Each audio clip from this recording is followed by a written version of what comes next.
Hey, what's up, guys? Anthony Testino, contributor for Eric Smith over on YouTube. You guys know me on Twitter as Tino9322.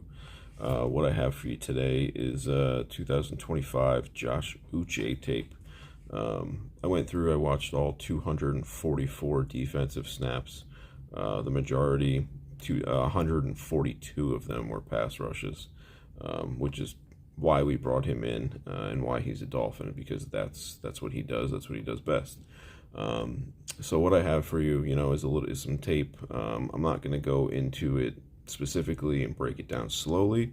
It's more of a compilation of kind of what he did in the 2025 season, and I'm just going to kind of talk about who he is, what he's been to this point, how he fits, that kind of thing, and what are we getting with Josh Uche.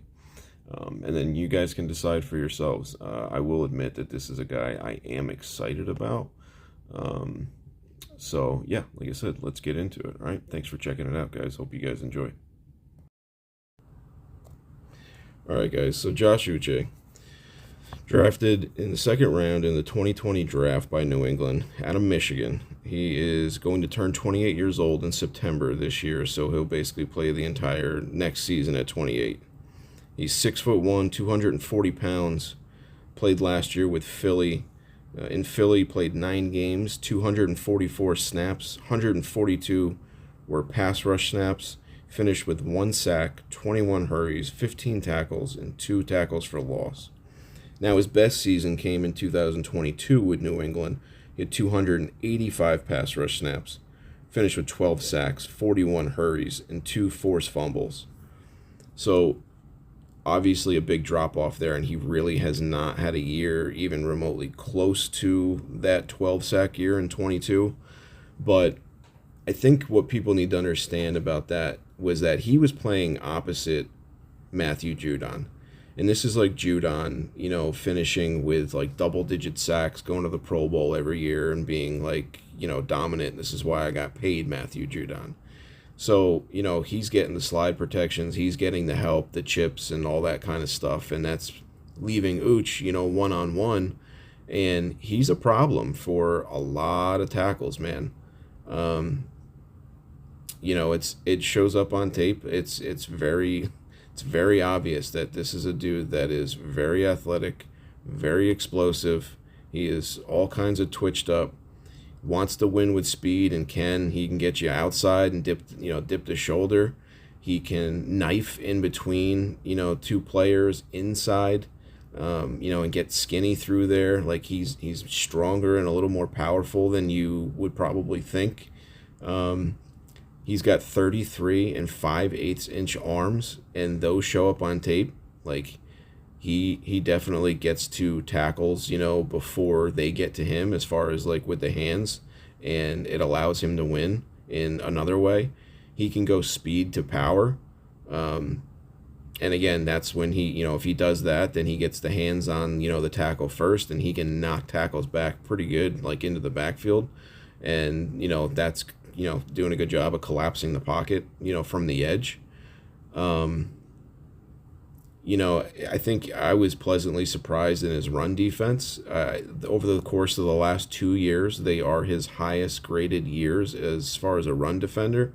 So I think, maybe with time here, he's developing into more of a full-time player, even though, again, you still are like, you want the sack numbers, you want the production from this guy.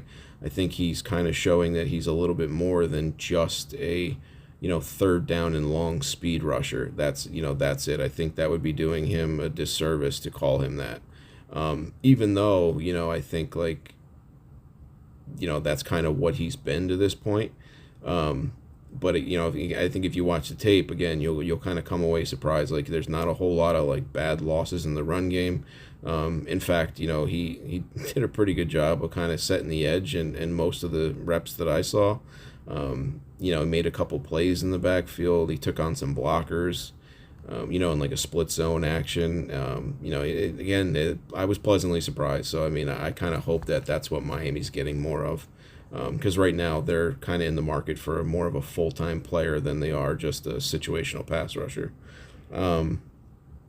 Now, the other thing that he does well as a pass rusher that I find, fun to watch is like he's very good at like hesitation moves and like tempoing his pass rush, where he'll kind of like start out slow and then his feet will hit the ground after like a hop, and he'll just burst, and it's like they're almost like receiver moves where like a receiver is like setting up like a slant, and that's kind of how he treats it. And again, whether he's cutting, and slashing inside, or using like that kind of move and getting outside and then using his long arms, to keep his body clean.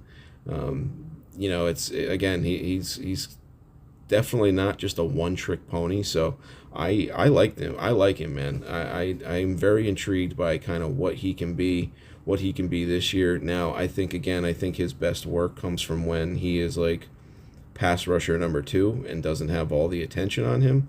And right now, Miami doesn't necessarily have a top notch like pass rusher. They're looking for that. So again, I'm hoping Miami can maybe find one, in the draft and that can have like a Jared Verse kind of, effect where right away, early on, they're very impactful. They have to pay attention to him. And again, I think that would give Uche, his best opportunity as far as getting back to those big sack numbers. But, if we don't, and it's kind of like a, room and a pass rush by committee, and he's thrown in there with Chop, and David Ajabo and whoever else they decide to bring in, I still do think that they can be disruptive and have an effect on the game. There's multiple times where, he's rushing quarterbacks, getting them off their spot and, creating havoc. So very excited to have this dude be a Dolphin.